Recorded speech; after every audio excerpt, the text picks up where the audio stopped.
Sir, ये मेरे लिए परम सौभाग्य की बात है कि माननीय राष्ट्रपति जी के दोनों सदनों के अभिभाषण पर विचार रखने का इस सदन में मुझे अवसर मिला है। सर, महामहिम राष्ट्रपति जी भारतीय संसद की परंपरा के मर्मज्ञ हैं और भारतीय राजनीति का उनको व्यापक अनुभव है। अपने उस लंबी यात्रा में उन्होंने भारत के विकास की यात्रा को भी देखा है और आज देश के संवैधानिक प्रमुख के रूप में उन्होंने जो बजट सत्र के उद्घाटन के अवसर पर अपने उद्गार प्रकट किए हैं, वो देश के बदलाव का संकेत है। माननीय अध्यक्ष जी, माननीय राष्ट्रपति जी ने अपने अभिभाषण में दो महत्वपूर्ण घटनाओं का उल्लेख किया है। एक, महान सिख संत गुरु गोविंद सिंह के 350 वर्ष पूरे हुए हैं, जिसे प्रकाश उत्सव के रूप में अभी हम लोगों ने मनाया है, जिस कार्यक्रम में स्वयं प्रधानमंत्री जी पटना गए थे। और दूसरा, देश के महान संत रामानुजाचार्य के 1000 वर्ष पूरे हो रहे हैं और चंपारण सत्याग्रह, जहां गांधी जी ने सत्याग्रह के आंदोलन को पहली बार मूर्त रूप दिया था, उसके भी 100 वर्ष पूरे हो रहे हैं। मेरे लिए सौभाग्य की बात है कि गुरु गोविंद सिंह का बर्थ स्थल पटना है, जो मेरी जन्मभूमि है, मेरी कर्मभूमि है बिहार, और चंपारण भी बिहार में है। तो मेरे लिए एक भावनात्मक लगाव का विषय है। और हम सबों के विचारक, प्रखर नेता दीनदयाल उपाध्याय जी के जीवन के 100 वर्ष पूरे हो रहे हैं, जिन्होंने अंत्योदय की कल्पना दी थी, जिसके आधार पर हम लोग गरीबों के कल्याण के लिए सरकार काम कर रही है। माननीय अध्यक्ष जी, राष्ट्रपति जी ने अपने भाषण में एक और बहुत बात की है, जनशक्ति। जनशक्ति से विकास की यात्रा, the road to development through people's involvement. जनशक्ति, राष्ट्र शक्ति, people's power, nation's power. If that involvement comes about, the development becomes extraordinary and dedicated.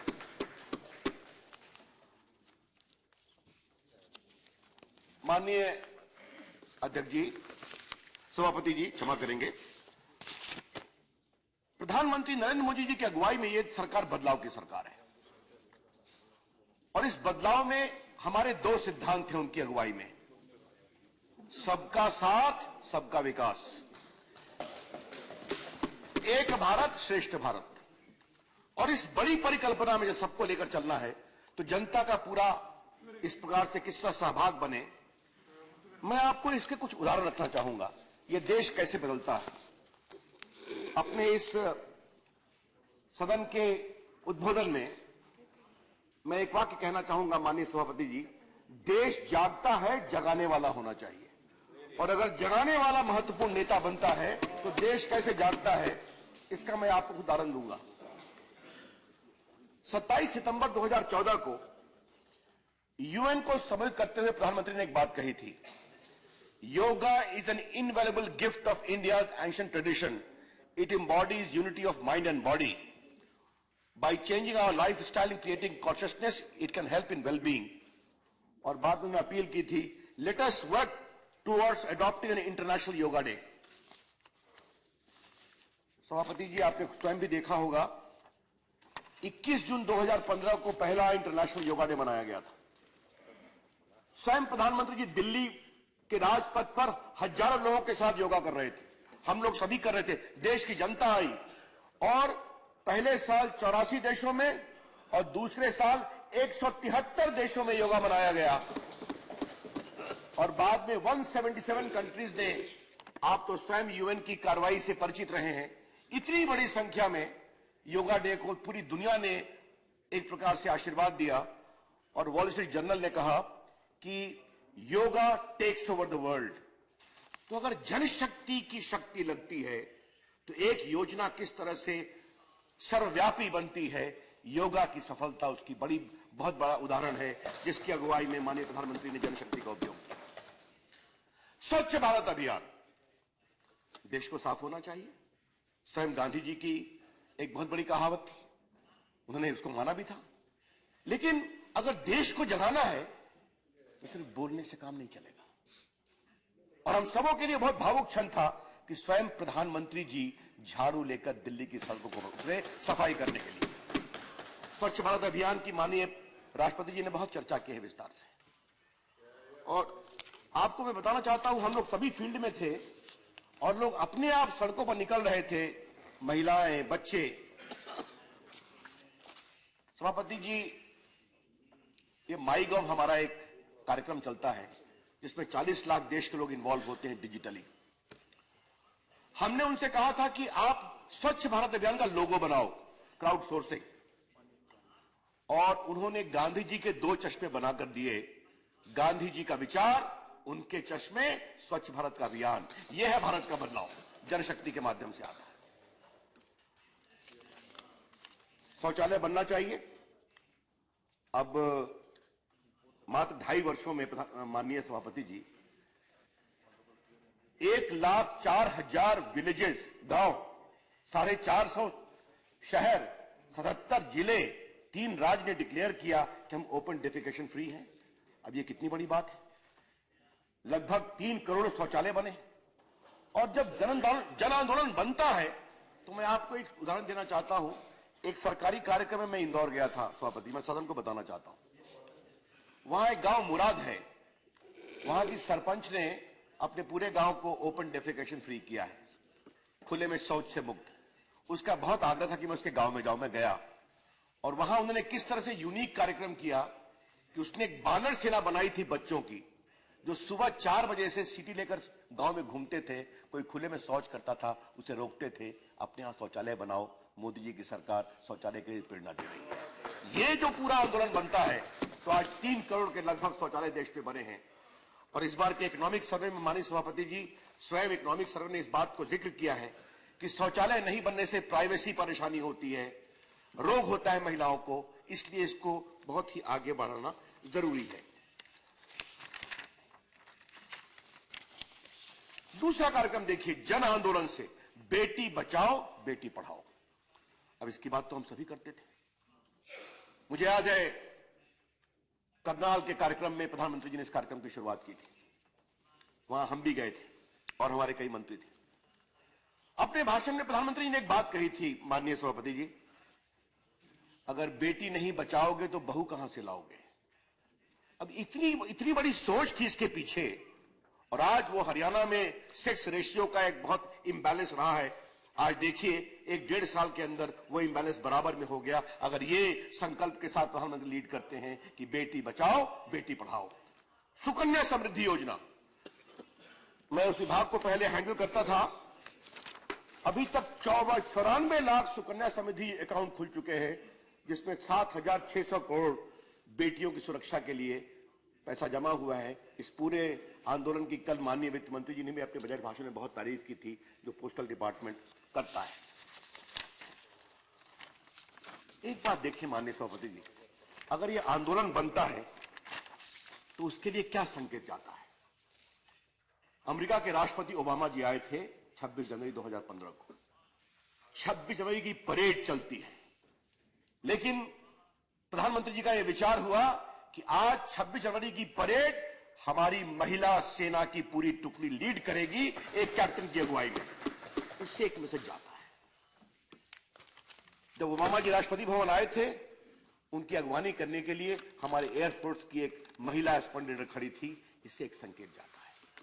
और जब ये एक आंदोलन बनता है तो आप देखिए खेल में भी इस बार ओलंपिक में, चाहे वो पीवी संधू हो या साक्षी मलिक हो या हमारी बाकी जो स्पोर्ट्समैन हो, दीपा करमगार हो, इन सबों ने कितना बड़ा नाम किया।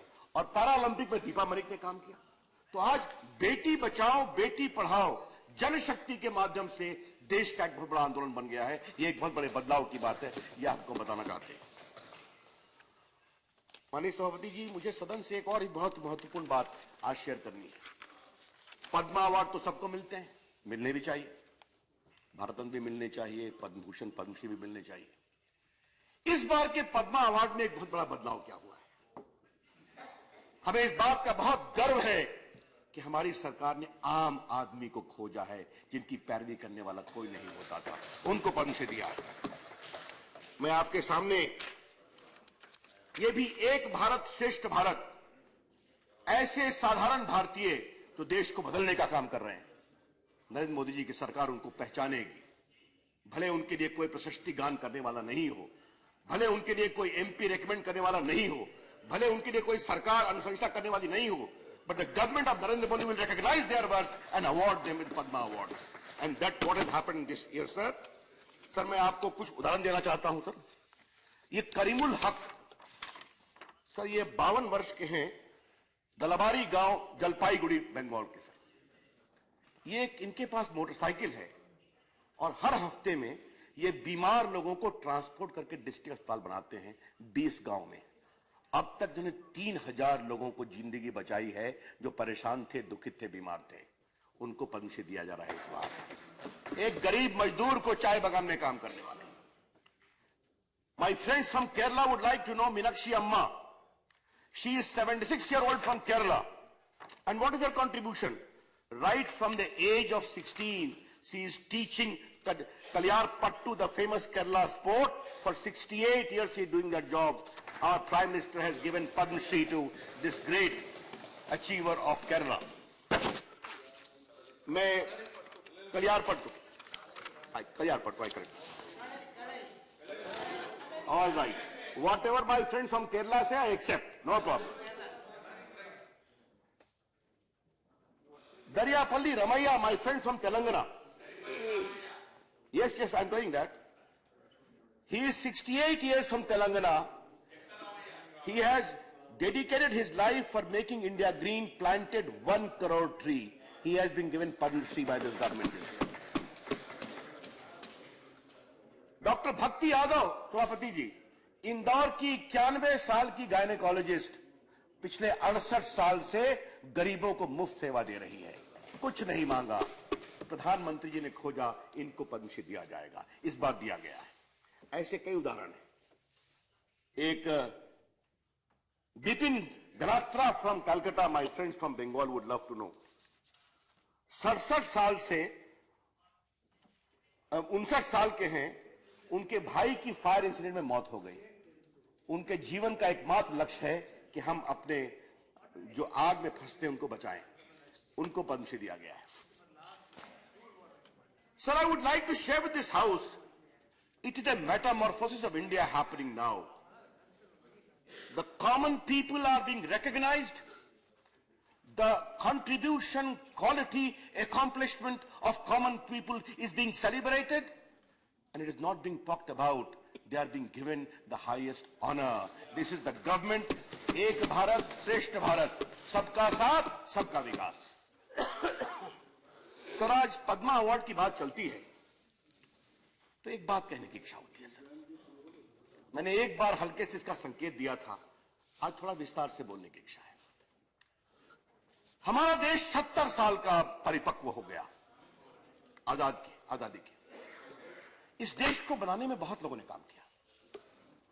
उनकी विचारधारा कुछ भी हो सकती है, उनकी सोच कुछ भी हो सकती है, लेकिन हमारा काम है उनको ईमानदारी से उनके त्याग, बलिदान और उपलब्धियों को जाने और उसे आदर दें। डॉक्टर अंबेडकर बहुत बड़े नेता थे, देश को बदलने में काम किया सभापति। वो 1959 में मरे, उनको भारत रत्न 1990 में मिला। और 90 में किसकी सरकार थी? शरद जी बैठे हुए हैं, वीपी सिंह की सरकार थी, जिसके बाएं आप खड़े थे, दाएं हम भी खड़े थे, और सीताराम जी कहां हैं? वो भी पीछे में खड़े थे। तब उनको स्वीकार किया गया भारत रत्न के लिए। भारत के महान नेता सरदार पटेल, जोड़ने वाले, 1950 में मरे थे, उनको भारत रत्न 1991 में मिला, 41 साल बाद। बीच में बहुत लोगों को मिला, नेहरू जी को मिला, राजेंद्र बाबू को मिला, राधा कृष्णन को मिला, जाकिर हुसैन को मिला, वीवी गिरी को मिला, अच्छी बात है। राजीव गांधी को मिला, इंदिरा गांधी को मिला। वो कौन सी ताकतें थीं जो सरदार पटेल को भारत रत्न मिलने से रोक रही थी? मौलाना आजाद 1959 में मरे। मैं जितना उनको पढ़ता हूं सभापति जी, वो सही में देश के बहुत बड़े जननायक थे। उनको मिलता है भारत रत्न 1992 में। 91 से भारत के प्रधानमंत्री कौन थे मुझे बताने की जरूरत नहीं है। ये पीड़ा होती है। वो कौन सी ताकतें थी, वो कौन सी सोच थी जो रोकने का काम कर रही थी? कभी न कभी इसका विचार करना पड़ेगा। लोकनायक जयप्रकाश नारायण मरे 1979 में। अटल बिहारी वाजपेयी की सरकार ने उनको भारत रत्न दिया 1998 में। और शायद हमारे कांग्रेस के मित्र माफ करेंगे, अगर 91 में भी परिवार के लोग होते तो सरदार पटेल और मौलाना आजाद को भारत रत्न नरेंद्र मोदी और वाजपेयी जी की सरकार को देना पड़ता। यह भी हम बड़े विश्वास से कहना चाहते हैं। हमें हृदय बड़ा करना चाहिए। We need to become more generous in recognizing the worth, contribution, accomplishment of the leaders who have made India what it is today. Sir, हम एक बात और कहना चाहेंगे। हमारी मोदी जी की सरकार के कुछ बड़े मौलिक सोच है देश को बदलने की, गरीबों के लिए, क्योंकि खास करके दीनदयाल उपाध्याय जी के 100 वर्ष पूरे हुए हैं। हम इसे गरीब कल्याण वर्ष के रूप में मना रहे हैं। लेकिन हम एक बात कहना चाहेंगे, जब 2014 में हमारी सरकार आई थी तो इसी संसद के सेंट्रल हॉल में बोलते हुए प्रधानमंत्री जी ने एक बहुत बड़ा भाषण दिया था। उस समय वो नेता बने थे बीजेपी के, पार्लियामेंट्री पार्टी के और एनडीए के। हमारी सरकार गरीबों के लिए जिएगी, गरीबों के लिए काम करेगी। और एक भारत श्रेष्ठ भारत, सबका साथ सबका विकास रखते हुए भी हमारे सिद्धांत के एक और मौलिक उप सिद्धांत है। और वो क्या है सभापति ji? Banking the unbanked number 1, funding the unfunded number 2, securing the unsecured number 3, pensioning the unpensioned number 4। ये हमारे 4 सिद्धांत हैं। ऐसे लोग जो बैंक में नहीं आए उनको बैंक में लाओ, गरीबी से ऊपर उठाना है। ऐसे लोग जिनको आज तक बैंक से लोन नहीं मिलता था, फंडिंग नहीं होती थी, उनको फंड में लाओ। ऐसे लोग जिनको सुरक्षा नहीं मिलती उनको सुरक्षा में लाओ। सभापति जी, सदन को मुझे बताते हुए हर्ष हो रहा है क्योंकि उस काम में हम लोग भी लगे थे। उसी बैंक के कर्मचारियों से आह्वान किया प्रधानमंत्री ने कि देश के लिए जागो आप, और हम लोगों ने 1 साल के अंदर 27 करोड़ गरीबों के जनधन अकाउंट खोल दिए जो आजकल बैंक से बाहर थे। और उनसे कोई अपेक्षा नहीं थी कि आप कोई पैसा जमा करो, लेकिन उन गरीबों ने 10 रुपया, 20 रुपया, 50 रुपया करके लगभग मोर देन 45,000 करोड़ रुपए जमा किए अपने जनधन अकाउंट में। सर, आज मैं आपको एक बात, जो मैंने कहा सिक्योरिंग द अनसिक्योर्ड, अब बताएं, आप सिर्फ 1 रुपया प्रति महीना, सिर्फ 1 रुपया प्रति महीना कर इंश्योरेंस पर 2 लाख रुपया इंश्योरेंस कवर और 330 रुपया पर साल, यानी वो भी 1 रुपया से कम ही हुआ प्रतिदिन, आपका 2 लाख रुपए का लाइफ इंश्योरेंस। और अभी तक 13 करोड़ लोगों को हमने ये इंश्योरेंस कवर दिया है। जो गरीब आदमी है, आम आदमी है, वो काम चल रहा है। और सबसे बड़ा काम तो फंडिंग अनफंडेड में हुआ है। ये मुद्रा योजना की बात आपने सुनी है सभापति जी। अभी तक हमने 2 लाख करोड़ रुपए दिए हैं 5.6 करोड़ मुद्रा लोन योजना में, जो पान वाले, चाय वाले, ठेले वाले, रेड़ी वाले, जो छोटा छोटा काम करते हैं, जो लोगों को। और इसमें आपको जानकर बहुत खुशी होगी कि इस मुद्रा योजना में लगभग 2/3 शेड्यूल कास्ट भी है, शेड्यूल ट्राइब भी है। और इसीलिए इस बार के बजट में इसको डबल कर दिया है 2,44,000 करोड़ मुद्रा योजना में। एक लाइन तो बजट बोल सकते हैं ना, देयर इज नो रेजुडिकेटा और प्रोहिबिशन। सर, पेंशनिंग एंड पेंशन की बात, ये सारी बातें राष्ट्रपति जी ने की है अपने उसमें उन्होंने अब तक हम लोगों ने भी बड़ी संख्या में लोगों को देने का काम किया है। सर, मैं किसानों की बात करूंगा, उसके बाद दिव्यांगों की बात करूंगा। और मुझे अपनी सरकार में जिसकी चर्चा विस्तार से राष्ट्रपति जी ने की है, दिव्यांगों के लिए जो काम हुआ है, एक तो सबसे बड़ा उनका नाम हमने बदला। पहले क्या नाम था उनका? विकलांग से दिव्यांग।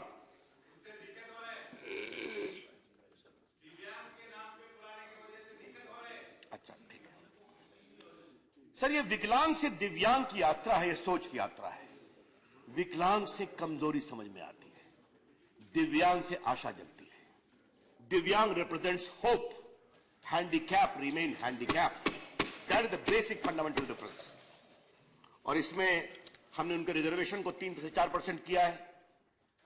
लगभग 6 लाख दिव्यांग लोगों को हमने 4700 स्पेशल असिस्टेंट कैंप लगाकर किया है और बाकी मित्रवर थावरचंद गहलोत की अगुवाई में इस विभाग में और काफी काम चल रहा है। और सबसे बड़ी बात हुई कि एक पैरा ओलंपिक इस बार में ब्लाइंड क्रिकेट में हमारी टीम फर्स्ट हुई और दीपा मलिक ने पैरा ओलंपिक में बड़ा अवार्ड जीता। मारियप्पा, my friends from Tamil Nadu are always great. No problem. Yes, good. Yes. I'm grateful. I take her name with great degree of pride and assurance. Sir, किसानों की बात होती है। सर, किसानों में सर फसल बीमा योजना कल तो माननीय वित्त मंत्री जी ने 10 लाख करोड़ की घोषणा की है, विस्तार से चर्चा करेंगे किसान क्रेडिट के लिए। लेकिन सर फसल बीमा योजना में सर मैं एक ही बात कहूंगा सर, अभी तक 1,04,000 करोड़ रुपए दिए गए हैं और 3,66,00,000 फार्मर्स को पिछले साल इसमें फायदा हुआ है। जो इस फायदे को ले रहे हैं यह हमारे सामने है और इस बार इसको और आगे बढ़ाया जा रहा है। ये सॉइल हेल्थ कार्ड इरिगेशन के नाम पर 40,000 करोड़ रुपया नाबार्ड के पास गया है बड़े इरिगेशन और 5,000 स्मॉल के लिए। नीम कोल्ड यूरिया इत्यादि की बात तो हम बहुत सुनते हैं।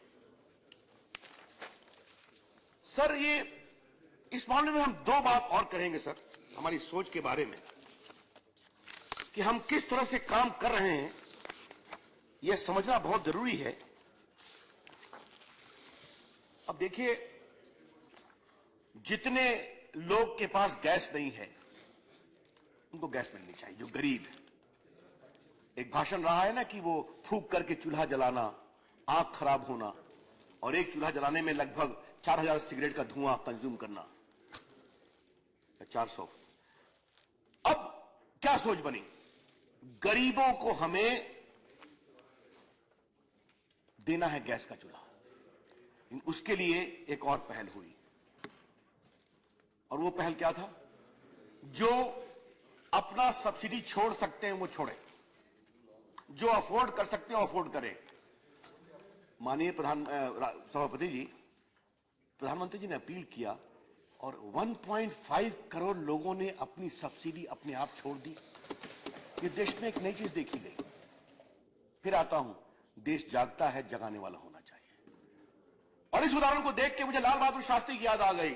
हम तो बहुत छोटे बच्चे थे जब 65 का युद्ध हुआ था, जब अमेरिका के PL-480 के गेहूं के आने पर पाकिस्तान से लड़ाई के कारण अमेरिका में ताकतें रोक रही थी, तो लाल बहादुर शास्त्री ने देश से अपील किया था कि हिंदुस्तान के लोगों, सोमवार के दिन रात्रि का भोजन छोड़ दो। और देश ने सोमवार को रात का भोजन छोड़ा था ताकि देश के लिए अनाज की व्यवस्था हो। उसके बाद से ये पहली घटना हुई। आज हम लगभग 5 करोड़ लोगों को हमें ये गैस का चूल्हा फ्री देना है, लगभग 1.5 करोड़ लोगों को दिया गया है और इसको और भी आगे बढ़ाना है। ये जो पूरे दीनदयाल ज्योति योजना माननीय उपसभापति जी क्षमा करें, इसमें हम लोगों ने प्रधानमंत्री का निर्देश क्या हुआ, 18,000 गांव भारत की आजादी के 68 साल बाद बिना बिजली के हैं। ये नहीं होना चाहिए। और आज 11,000 से अधिक गांव बिजली युक्त हो चुके हैं और इस साल के अंत तक पूरे 18,000 के गांव में बिजली पहुंच जाएगी। ये एक बदलाव का लक्ष्य है।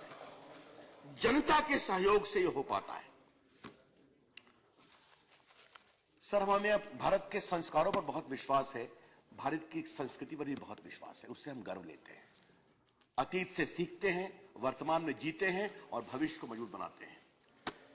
लेकिन हमारी सरकार के आने के पहले हमारी एक राजनीतिक विरासत भी थी और हमारे मित्र जरा हमें क्षमा करेंगे, उस समय देश की क्या स्थिति थी, आर्थिक व्यवस्था क्या थी, कैसी पॉलिसी पैरालिसिस थी, महंगाई कितनी थी, देश में कितना भ्रष्टाचार था।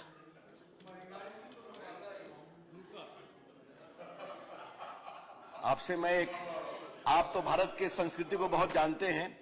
आपके समय 8 to 10% था, चिंता मत करिए, आंकड़े की बात है, देश जानता है। आज बहुत दिसंबर में कितना कम हो गया है, कल माननीय वित्त मंत्री जी ने सदन को बताया 3% हो गया है।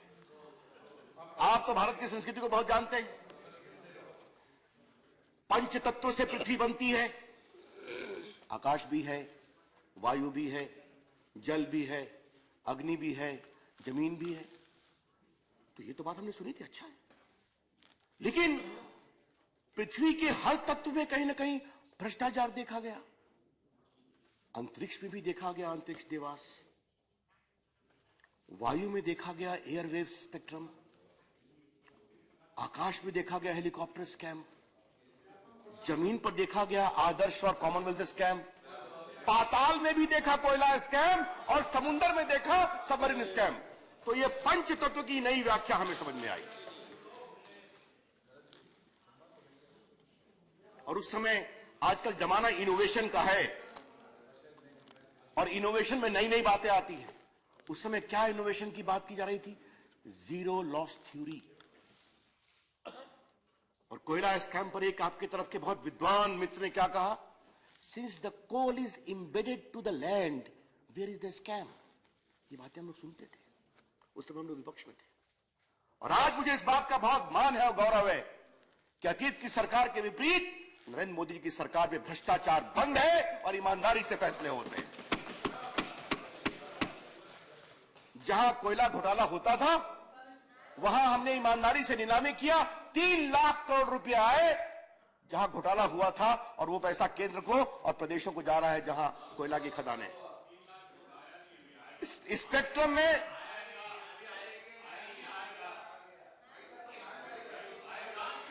अच्छा ठीक, अब मुझे बोलने दीजिए, बोलिए। स्पेक्ट्रम में पहली बार स्पेक्ट्रम हुआ ऑक्शन जहां घोटाले हुआ करते थे। 1,10,000 करोड़ रुपए हाईएस्ट एवर भारत सरकार को राशियां आई। और इस बार भी बहुत बड़ी संख्या में स्पेक्ट्रम बेचा गया। Spectrum sharing, spectrum trading, harmonisation, सारे काम पूरे किए गए। तो ये बदलाव हुआ है। लेकिन जहां पॉलिसी पैरालिसिस थी, वहां भारत का चेहरा क्या बदला है, भारत का व्यक्तित्व क्या बदला है, इसके बारे में हम जरूर कुछ कहना चाहेंगे सदन को। कि जिस तरह से बदलाव हो रहा है, कि चाहे दुनिया की कोई भी एजेंसी हो, वो किस तरह से सार्थक चर्चा करके, क्या वर्ल्ड बैंक की रिपोर्ट हो या रिपोर्ट हो किसी और संस्था की या आईएमएफ की, सब जगह एक ही बात कही जा रही है, India is the most promising economy. नोटबंदी पर मैं आपसे चर्चा करूंगा।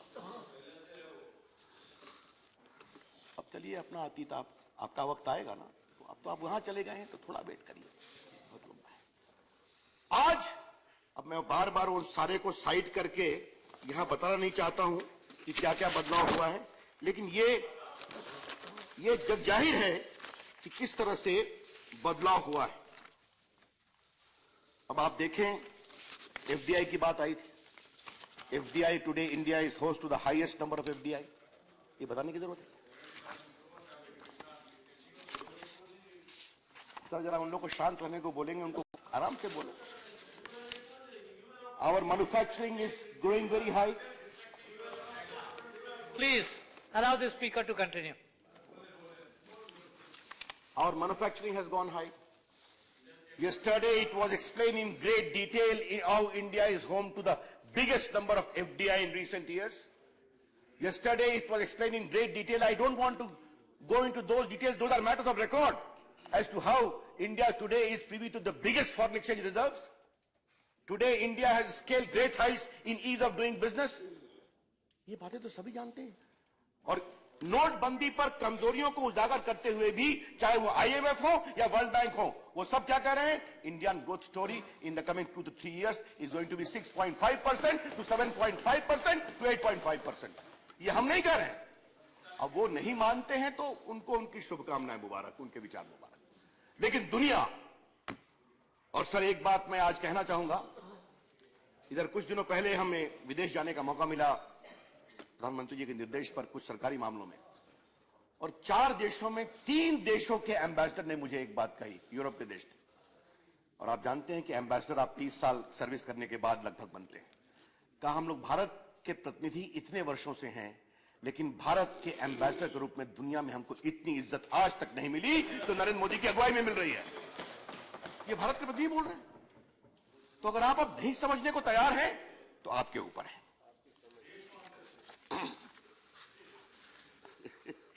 आपकी स्पॉन्सरशिप कैसी थी, आप अपना आज की जगह देखिए। पहले आप इधर बैठते थे, तो अभी काफी दिन वहां बैठेंगे आप, चिंता मत करिए।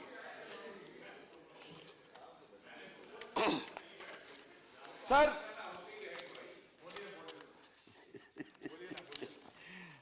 सर मैं नोटबंदी पर अब कुछ बोलना चाहता हूं, उसको लेकर काफी परेशानी रही है।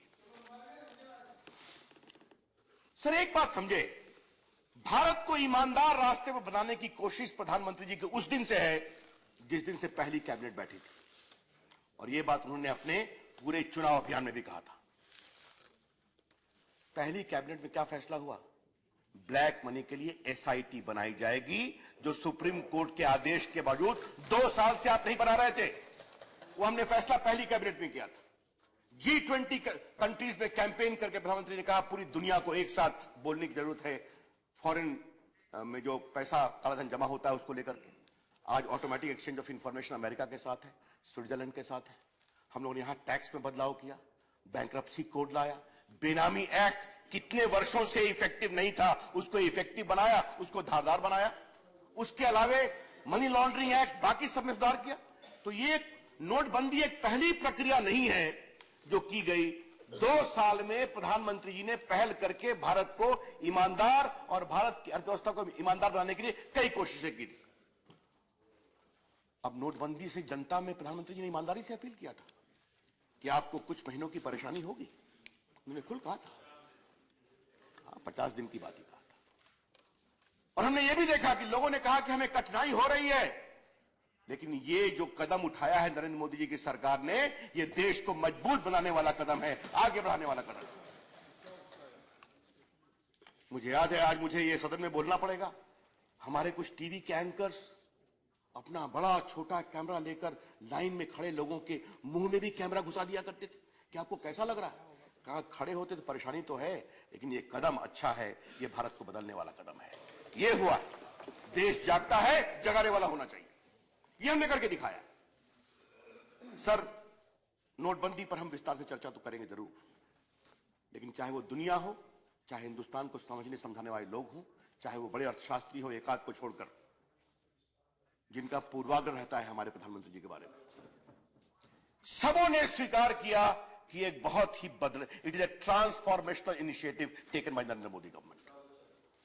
अब आपको मैं बताता हूं, 3-4 बातें मैं कहना चाहूंगा। आतंकवाद की वित्तीय कमर टूटी है, नहीं टूटी है? हवाला कारोबारी की साख कमजोर हुई या नहीं हुई है? सुपारी किलिंग्स की हिम्मत टूटी या नहीं टूटी है? कश्मीर में पाकिस्तान की प्रायोजित से पैसे लेकर ढेला फेंकने वालों की हिम्मत कमजोर हुई या नहीं हुई है? और जो माओवादी पैसे इकट्ठा करके नीचे प्लास्टिक में बांधकर गाड़ते थे, वो हिंसा में कम अपने पैसे को बदलवाने के लिए अधिक परेशान हो रहे हैं। ये हमने करके दिखाया है। लेकिन एक जो सबसे बड़ी बात हुई है, जिसकी चर्चा मैंने बाहर भी की, माननीय सभापति जी, मैं सदन को बताना चाहूंगा। एक रिसर्जेंट इंडिया ने स्टडी किया है, हिंदुस्तान के सेक्स ट्रेड के लिए जो मानव तस्करी हुआ करती है, उसमें भयंकर कमी आई है, क्योंकि बंगाल, आसाम, झारखंड, बांग्लादेश, नेपाल से लड़कियों को लाकर जो सेक्स ट्रेड के लिए एक प्रकार से एक्सप्लॉइट किया जाता था, तो सारे जो बिचौलिए थे उनका पेमेंट भी 500 और 1000 रुपए के पुराने नोट में हुआ करता था। वो भी धंधा कमजोर पड़ गया है। ये बदलाव करके हमने दिखाया। इसके कारण एडवांस टैक्स कितना बढ़ा है, ये तो अरुण जी बता चुके हैं। एकाएक कितना उसमें सर्ज आया है, और इससे टैक्स कंप्लायंस देश कैसे बनेगा, इसकी भी चर्चा हुई है। और सभापति जी, आज मैं बहुत गर्व से अपनी सरकार के बारे में एक बात कहना चाहूंगा, माननीय प्रधानमंत्री जी, वित्त मंत्री के बारे में, कि आज तक की सरकार और वित्त मंत्री ने देश को ईमानदारी से बताने की कोशिश की है कि देश में कितने कम लोग टैक्स देते हैं। क्या हम सोच सकते हैं कि 10 लाख से अधिक आमदनी सिर्फ 24 लाख लोग दिखाते हैं, और इतने लाखों की संख्या में कंपनियां हैं, और सिर्फ 7,000 कंपनियां लगभग अपनी आमदनी 50 करोड़ से अधिक बताती है। तो ये देश अंडर पेड इनकम टैक्स की स्थिति में था, ये चल रही थी, इसको बदलना था। और एक बात मैंने बाहर भी कही है और मैं सदन में आज कहना चाहूंगा कि आज देश के विकास के लिए, एग्जैक्ट विकास के लिए, ज्यादा पैसे 4.5 लाख से 5 लाख करोड़ अवेलेबल होता है। बाकी पेंशन देना पड़ता है, सैलरी देनी पड़ती है, बाकी एस्टैब्लिशमेंट कॉस्ट होता है। क्या हम चाहते नहीं चाहते हैं कि भारत की सेना दुनिया की सबसे मजबूत सेना बने, अच्छे आयुध आए, अच्छे वेपन्स आए? डू वी नो और नॉट, डू वी वांट और not that Indian good young mind must innovate, create good intellectual property and patent for the country? क्या हम चाहते नहीं चाहते कि भारत का सैटेलाइट दुनिया में और आगे ऊंचाई पर जाए? तो we need money, we need to enlarge the tax base of India. तो ये नोटबंदी का जो इतना ऐतिहासिक कदम है, ये भारत को दूरगामी, मजबूत करने और ईमानदार करने की दिशा में एक बहुत बड़ा कदम है, ये हम कहना चाहेंगे। सर, हमने सर्जिकल स्ट्राइक एक तो किया नोटबंदी, और दूसरी सरहद के पार भी किया था, उसको लेकर भी काफी परेशानी हुई। अब पूछा जा रहा है कि सबूत लाओ, सर्जिकल स्ट्राइक हुई या नहीं हुई? देश के जवानों के बलिदान और हिम्मत का सबूत नहीं मांगा जाता है, वो तो देश के लिए त्याग करते हैं। हमने पाकिस्तान से रिश्तों को अच्छा करने की पूरी कोशिश की। प्रधानमंत्री ने स्वयं पहल की। अटल जी की योजना थी कि हम अपने दोस्त तो बदल सकते हैं, पड़ोसी नहीं बदल सकते। लेकिन अगर वहां आतंकवाद को खुला प्रोत्साहन मिलेगा तो भारत अपनी सीमाओं की सुरक्षा और आतंकवाद को रोकने के लिए हर यथोचित वैधानिक कार्रवाई करेगा, यह उसे संकेत जाता है। सर, इस बार के आप तो विदेश नीति को स्वयं बहुत समझते हैं, आपका व्यापक अनुभव है। इस बार के इस पूरे भारत और पाकिस्तान के साथ जो हुआ, इसमें हमने एक नया नजारा देखा। पहले भारत के साथ पारंपरिक रूप से रूस खड़ा रहता था और बाकी दुनिया या तो चुप या इंडिफरेंट या पाकिस्तान की ओर झुकी हुई दिखाई पड़ती थी। इस बार ऐसा हुआ कि क्या अमेरिका, क्या यूरोप, क्या ऑस्ट्रेलिया, हमारे जो गल्फ कंट्री, क्या भारत के पड़ोसी, क्या सऊदी अरेबिया, क्या इराक, क्या ईरान, क्या कतर, क्या दुबई, क्या मस्कट, सब भारत के साथ खड़े नजर आए। ये देश के सुरक्षा के दृष्टिकोण में बहुत बड़ी बात हुई है। हमारे प्रधानमंत्री विदेश जाया करते थे, अभी भी हैं, दुनिया के एक लोकप्रिय नेता हैं। उधर से कभी कभी एक सवाल उठता था कि आजकल प्रधानमंत्री जी भारत की यात्रा पर हैं, ऐसा हम सुनते थे।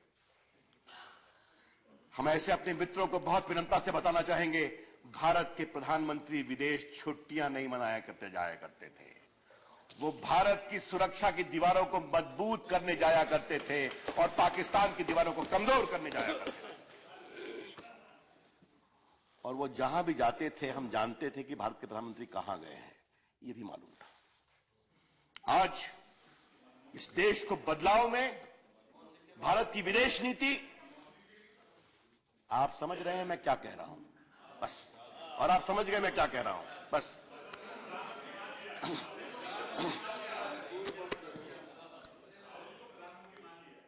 मेरा खाली कहना क्या है कि भारत की विदेश नीति की एक बहुत बड़ी श्रेष्ठता हुई है कि भारत एक दुनिया की बड़ी ताकत के रूप में उभरा है।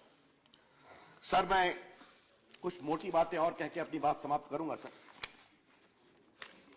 एक बात मैं कहूंगा, अब मैं बहुत कुछ भावुकता से कहना चाहता हूं कि देश में जो सेना के जवान कुर्बान होते हैं, जब आप उस कुर्बानी का सबूत मांगते हैं ना, तो कभी कभी उनके परिवार से सीखना चाहिए। अभी 26 जनवरी को राष्ट्रीय राइफल के मार्टियर हविलदार हंगप्पन दादा को अशोक चक्र दिया गया, जिन्होंने सर्जिकल स्ट्राइक, तो आप कुछ चीजें गोपनीय होती हैं, आप भी जानते हैं, आप तो मंत्री भी रहे हैं, सांसद भी रहे हैं। चलिए शांत रहिए।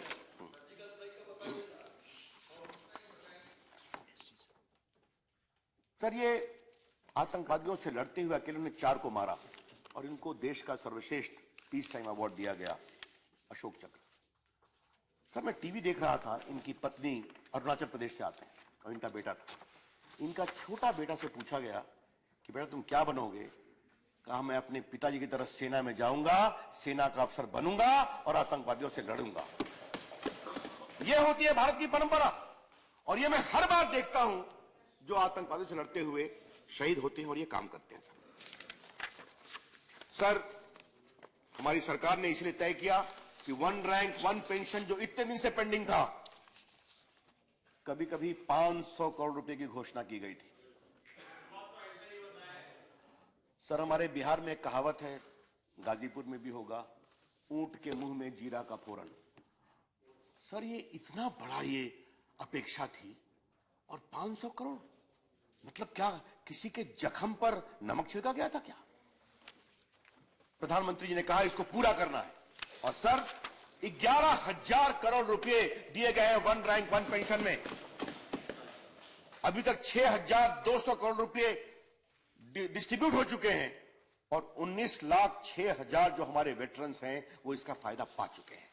यह होता है 1 लाख 1 पेंशन को ईमानदारी से लागू करना और बाकी भी समय सीमा के अंदर लागू कर दी जाएगी। सर, मैं एक बात अवश्य कहना चाहूंगा, इंफ्रास्ट्रक्चर, सड़कें कितनी बन रही हैं, पहले 73 थी, आजकल 133 किलोमीटर है। नेशनल हाईवे कितना बन रहा है, पोर्ट कितना बन रहा है। कल 4 लाख करोड़ लगभग रुपया दिया है वित्त मंत्री जी ने, विस्तार से चर्चा करेंगे। आज तक का हाईएस्ट एलोकेशन है और इंफ्रास्ट्रक्चर से। लेकिन मैंने आरंभ में कहा मोदी जी की सरकार बदलाव की सरकार है। Digital India, make in India, skill India, startup India, stand up India are all transformational programme design to make India and empowered society. Sir, आपको बताऊं, आज हम डिजिटल इकोनॉमी को पुश कर रहे हैं। सर, इस देश के 111 करोड़ लोग आज आधार पर हैं। मैं मानता हूं आपने शुरू किया था, कुछ काम तो आप अच्छा शुरू करते थे, उसको बढ़िया करना हमारा काम था, मैं बताऊंगा। और आपके कई मित्र तो आधार के भारी विरोधी थे, अभी भी हैं, आप भी जानते हैं। चलिए वो कहानी कभी और सही। अमर पटेल तो बैठे हुए हैं, वो समझते हैं मैं क्या कह रहा हूं। सर, हमने क्या किया, जैम ट्रिनिटी। सर, 125 करोड़ के देश में 108 करोड़ के पास मोबाइल फोन है। पिछले 2 साल में इस देश में इतना मोबाइल फोन जोड़ा गया है जितना इटली और फ्रांस की जनसंख्या है। यह इस देश का मान बना है, आपको हम बताना चाहते हैं। 111 करोड़ लोग आधार पर हैं, 50 करोड़ इंटरनेट है, 35 करोड़ स्मार्टफोन्स है। India is becoming the biggest fastest startup country in the world, even leaving China behind. यह देश का बदलाव हो रहा है। सर, यह देश कैसे बदल रहा है सर, और लोग कैसे जागृत हो रहे हैं सर, इसका एक उदाहरण देना चाहता हूं सर। मैं सदन में इसको शेयर करना चाहता हूं। प्रधानमंत्री जी इंग्लैंड गए थे और वहां वेम्बले स्टेडियम में वो भारतीयों को एड्रेस कर रहे थे। उन्होंने कहा अलवर के इमरान खान हिंदुस्तान को बदल रहे हैं। अब मैं सुन रहा था सर, तो सर उस समय मैं कम्युनिकेशन का भी मंत्री था, तो रात में हमने बीएसएनएल के सीएमडी को कहा कि कल मैनेजर को भेजो एक बुके लेकर, मुझे उसकी बात कराए। तो सर सुबह 9 बजे फोन आया, इमरान खान आपके फोन का इंतजार कर रहे हैं। हमने कहा जनाब आपका कल प्रधानमंत्री जी ने नाम लिया है लंदन में, आपको मालूम है? कहा जनाब मैं तो सो गया था, रात के 1 बज गए थे, पड़ोसियों ने जगाया कि प्रधानमंत्री तुम्हारा नाम ले रहे हैं लंदन में। हमने कहा आप करते क्या है? कहा सर मैं संस्कृत महाविद्यालय में गणित का शिक्षक हुई। उन्होंने कहा और क्या करते हैं? कहा सर मैं एप्स बनाता हूं। कहा किसके लिए? कहा बच्चों के लिए, फिजिक्स, केमिस्ट्री, कैलकुलस। कहा कितने बच्चे यूज करते हैं? कहा 40 लाख बच्चे हमारे एप्स का यूज करते हैं। आप समझ रहे हैं माननीय सभापति जी कि एक छोटे शहर अलवर में एक इमरान खान अपनी विधा से यह करने की कोशिश कर रहा है। My friends from Telangana, I would like to tell you one example more. Satamma Devi sir, वो एक बीड़ी मजदूर है सर, वो डिजिटल लिटरेट हो गई। तो हमने ट्वीट करके उसको बधाई दे दिया, वो सेलिब्रिटी हो गई। टीवी वाले इंटरव्यू करने गए, बाद में मैंने उससे फोन से बात किया। शी डिडंट नो इंग्लिश और हिंदी, तो तेलुगु में ट्रांसलेटर से बात। हमने कहा क्या करती हैं आप? कहा बीड़ी मजदूर हूं। कहा कैसे डिजिटल लिटरेट हो गई? कहा मेरा एक बेटा है जो दुबई में प्लम्बर है और मैं उसको मिस करती थी और अपने पोते को मिस करती थी। तो मुझे दोस्तों ने कहा अगर पोते से बात करना है, चेहरा देखना है तो स्काइप करना सीखो, और स्काइप करने के लिए मैं कंप्यूटर लिटरेट हो गई। ये हिंदुस्तान बदल रहा है, जो बदलाव की कोशिश कर रहा है। डिजिटल इंडिया ऐसे हर हिंदुस्तानी को एक आवाज दे रहा है, आगे बढ़ा रहा है। यह है डिजिटल इंडिया। और हमने बताया आपको कि आज जनधन को हमने आधार से जोड़ा, मोबाइल से जोड़ा, और सीधा सब्सिडी गैस की, राशन की, कुकिंग गैस की सीधा डालना शुरू कर दिया। कुछ ही योजनाओं में 35 करोड़ लोगों को फायदा हुआ है और हमने माननीय सभापति जी 36,000 करोड़ रुपए बचाए हैं जो बिचौलिए खा जाया करते थे। हमारी सरकार का यह मानना है digital governance is good governance. Digital delivery is faster delivery, digital ecosystem is honest ecosystem. ये पूरी सोच है। इसीलिए मुझे इस बात का बहुत अभिनंदन करना है माननीय वित्त मंत्री जी को कि कल के बजट में उन्होंने डिजिटल पेमेंट को बहुत आगे बढ़ाया है। और हमारी सरकार की सोच क्या है, जो हमने भीम ऐप बनाया, जो अब तक 1.25 करोड़ लोग उसको डाउनलोड कर चुके हैं, बहुत लोकप्रिय हो रहा है। माननीय सभापति जी, आपको मुझे बताना है कि आप देखें कि जिस तरह से आम आदमी इस पूरी प्रक्रिया में जुड़ा है, वो समझता है डिजिटल इंडिया के माध्यम से हमें देश को बदलने का मौका मिलेगा। हमारे 2 लाख कॉमन सर्विस सेंटर्स हैं, दलित महिलाएं चलाती हैं, साधारण महिलाएं चलाती हैं। इसमें 1,25,000 ग्राम पंचायतों में है। वो पासपोर्ट बनाते हैं, आधार कार्ड बनाते हैं, डिजिटल डिलीवरी ऑफ सर्विस दे देते हैं और बाकी काम कर रहे हैं। ये जो पूरा बदलाव का एक महान काम हो रहा है, तो इसके माध्यम से हम वो काम, स्किल इंडिया कौशल विकास योजना, आज 12,000 करोड़ रुपए दिए गए हैं पूरे देश के नौजवानों को स्किल्ड करने के लिए, जो विस्तार से कार्यक्रम चल रहा है और इसको और आगे बढ़ाने की योजना है। तो ये पूरे भारत को एक मजबूत बनाने का कार्यक्रम है, ये आपसे हम कहना चाहेंगे। ट्रांसफॉर्मेशनल प्रोग्राम में एक और देश के बड़े कार्यक्रम की बात मैं कहना चाहूंगा। माननीय अध्यक्ष जी, राष्ट्रपति जी ने उसकी विस्तार से चर्चा की है कि जिस तरह गंगा ऊर्जा की तरह हम जगदीशपुर से धर्मा तक ले जा रहे हैं। No posters, please sit down. Please sit down. Honorable member, please sit down. Please sit down. तो जिस तरह Take से away the poster, please sit down. Please sit down. जिस तरह से हम गोरखपुर से लेकर बरौनी से लेकर के सिंदरी के पूरे फर्टिलाइजर कारखाने को आगे बढ़ाएंगे और लगभग 20,000 से अधिक गांव और शहरों में पूरे पाइपलाइन से गैस की व्यवस्था करेंगे, ये एक नए ऊर्जा का स्रोत बना है। ये सरकार बदलाव की सरकार है, ये सरकार ट्रांसफॉर्मेशन की है। माननीय सभापति जी, बोलने को तो बहुत कुछ है, लेकिन मैं एक बात कहूंगा। Please sit down. Please sit down, honorable member. Please, you're not allowed to display posters here. एक जब बदलाव की सरकार बनती है, वही देश जो निराशा के माहौल में था, वही देश जो भ्रष्टाचार से पीड़ित Stop था, interruption. वही देश जो निराशा, एक प्रकार से इस देश पे कुछ नहीं हो सकता है, ये भाव था। चाहे वो हिंदुस्तान के एनआरआई हो, हमें बहुत गर्व है, विदेश हम जाया करते थे, they used to feel so hopeless, what has happened to our country. आज वही भारत उत्साह में है, आज वही भारत आशा में है, आज वही भारत विश्वास में है, आज वही भारत एक नए भारत के भविष्य के संकल्प को लेकर ऊर्जावान है। मोदी जी की सरकार बनाना चाहती है एक ईमानदार भारत, एक ऊर्जावान भारत, एक श्रेष्ठ भारत और दुनिया की एक बड़ी ताकत। भारत वर्ष पनपे, ये हमारा संकल्प है और माननीय राष्ट्रपति जी ने अपने भाषण में उस पूरे दृष्टिकोण को विस्तार से रखा है। इसके लिए मैं उनके प्रति अपनी कृतज्ञता रखते हुए इस प्रस्ताव को मूव करता हूं। बहुत बहुत धन्यवाद, मैं कृतज्ञ हूं।